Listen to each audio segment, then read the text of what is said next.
धन्यवाद सभापति महोदय। बहुत शानदार।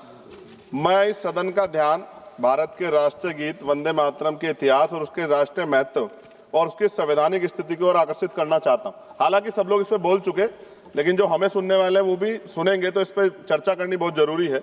वंदे मातरम कोई साधारण गीत नहीं है, ये भारत की आजादी की लड़ाई का सबसे प्रचलित उद्घोष रहा है। प्रख्यात बांग्ला लेखक बंकिम चंद्र चटर्जी ने इसे वर्ष 1875 में लिखा था और 1905 में जब लॉर्ड कर्जन ने बंगाल विभाजन की घोषणा की, तब यह गीत ब्रिटिश शासन के विरुद्ध जन प्रतिरोध का गूंज बन गया। ब्रिटिश पुलिस जब भारतीयों की आवाज दबाने के लिए लाठी चलाती थी, गोलियां दागती, तब हमारे क्रांतिकारी नायक नायिकाएं वंदे मातरम गर्जना से आसमान गुजा देते थे। अनेकों वीरों ने फांसी के तख्ते पर चढ़ते हुए गोलियों का सामना करते हुए अंतिम शब्द वंदे मातरम ही कहे थे। इतना ही नहीं, अंग्रेजों ने इस गीत से इतने भयभीत हुए कि उन्होंने इस पर प्रतिबंध लगा दिया। सभापति महोदय, साल 1937 में जब राष्ट्रगान तय करने का प्रश्न उठा तो इसके लिए एक समिति बनाई गई। तो साल 1937 में बनी वह 3 सदस्यीय समिति, जिसमें नेहरू जी, नेताजी सुभाष चंद्र बोस और गुरुदेव रविंद्रनाथ टैगोर जैसे महानायक शामिल थे। और टैगोर जी की सलाह पर वंदे मातरम के पहले 2 अंतरों को राष्ट्रीय गीत के रूप में स्वीकार करने की अनुशंसा की गई। इस अनुशंसा को संविधान सभा ने 24 जनवरी 1950 को पूर्ण सहमति से राष्ट्रीय गीत का दर्जा प्रदान किया।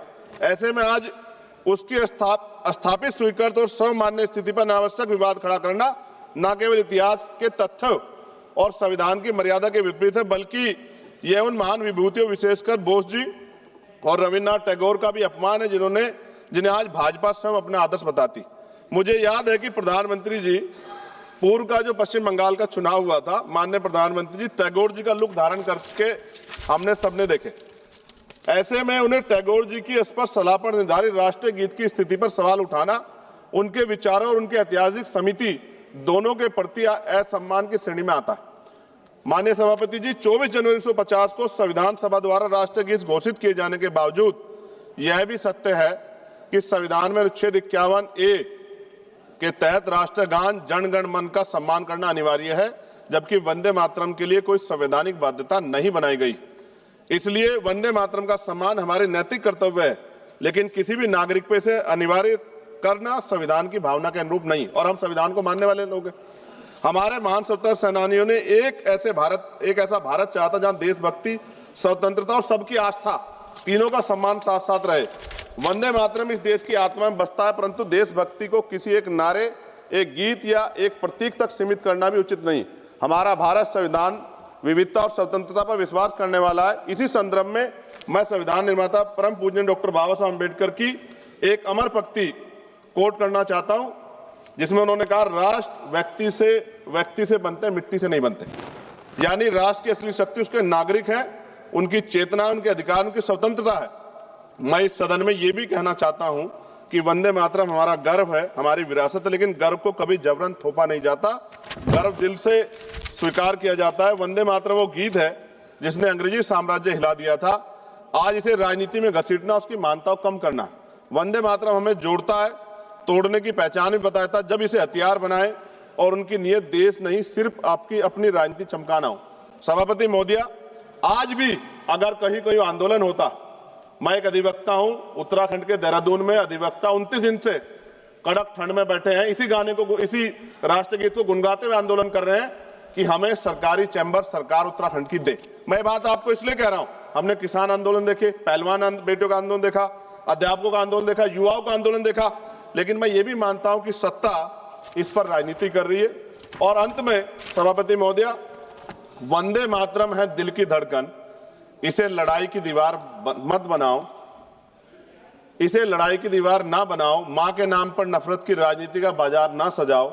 हम सम्मान से कहेंगे, फर्ज है हमारा, पर किसी नागरिक की आजादी पर पहरा ये संस्कार नहीं हमारा। सभापति जी, इतिहास पे बात होगी, जो आज नहीं है उन पे बात होगी, लेकिन वर्तमान पे भी तो बात होनी चाहिए ना।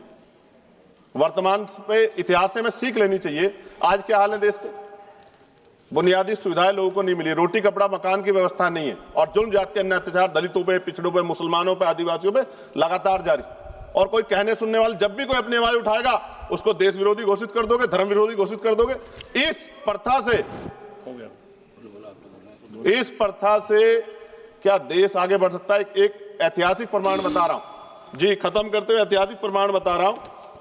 राम प्रसाद मिसमिल जी ने आजादी की लड़ाई के लिए हिंदुस्तान रिपब्लिकन एसोसिएशन बनाया चाह रहे, लेकिन जब उन्हें लगा कि एक धर्म के लोग या एक जाति के लोग या एक क्षेत्र के लोग आजादी की लड़ाई को नहीं लड़ सकते, तो 1928 में शहीद आजम सरदार भगत सिंह जी ने उसमें सोशलिस्ट वर्ड जोड़ा।